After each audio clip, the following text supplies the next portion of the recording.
doesn't seem to be my way. But I like to sit in a certain chair. It's very comfortable. In fact, you're guaranteed to fall asleep if you're there more than about 10 minutes. It's that comfortable. Sounds like a lovely chair. Yeah, I'll sit there. I could use something like that in my life. Okay. Yeah. Okay. And I sit there, and maybe 10 minutes or so, maybe Leslie is home, not home.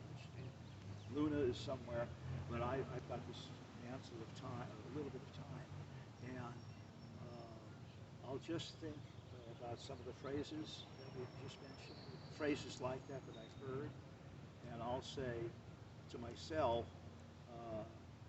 this is a golden voice. In other words, if I were to verbalize these are pieces of gold. These thoughts are gold.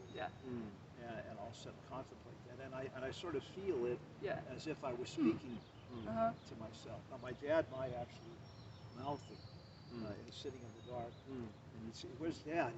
He's sitting there, and all you see is the lit portion of his cigar. I mean, he did this for hours. That's a really cool visual, and a bit mysterious and sort of. And he'd be going. Like really taking time to think through things, right? Yeah. And to take time with yourself. Sure. I mean, he was in no way nuts. I mean, this was not a nutty performance. This was a way of processing away from the family. He was very private, really private guy. So many things I don't know still. Very secretive. And so this was his way, I suppose, of sharing quality time with himself. Processing events. My mother would leave him alone. My sister would leave him alone. So Dad's time. Every day? Almost. Almost, Sometimes more than others. He might have chores.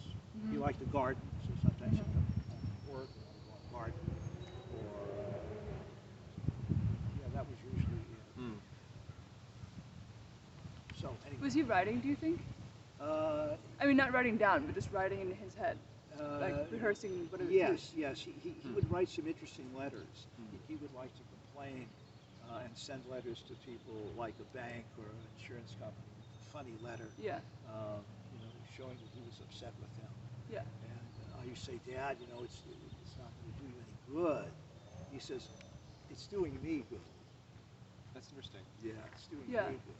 So he got it off his chest. There's a lot to that.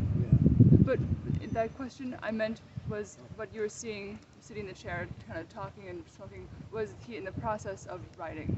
Oh, I see what you're saying. Because I have seen, like, my own dad do the kind of, like, looking and talking a little bit, but with a pad in his lap, and it's a very private thing that also I would not interrupt, but it's like...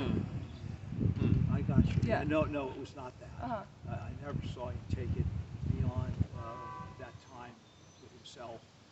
No evidence of taking notes or journaling or anything. But if he was writing, if he was drafting, what he has something that he had to write. I mean, it doesn't really matter. I suppose he might run it through his mind. I would go to him in high school and say, Dad, what do you think of this composition? He'd read it, and we'd discuss it. And that was one of those precious things we had. That I look back now and say, geez, I wish I had done more of that. I wanted his opinion. And not necessarily to like what I had done, but to tell me what he thought, because I valued that. Here's an older guy, well-versed in business, knows people from all over the world. He might be able to help me with my composition on what this poem means. And that ritual that you described really suggests someone who takes their thoughts and the clarity of them and the verbalization of them very seriously. Right. So I mean, so clearly someone who would, a good person to talk to. Right. Yeah. Very much so. Yeah. Shall we take a break? Yeah, let's take a break and then we'll do sculpture. Yeah, good. How are we doing?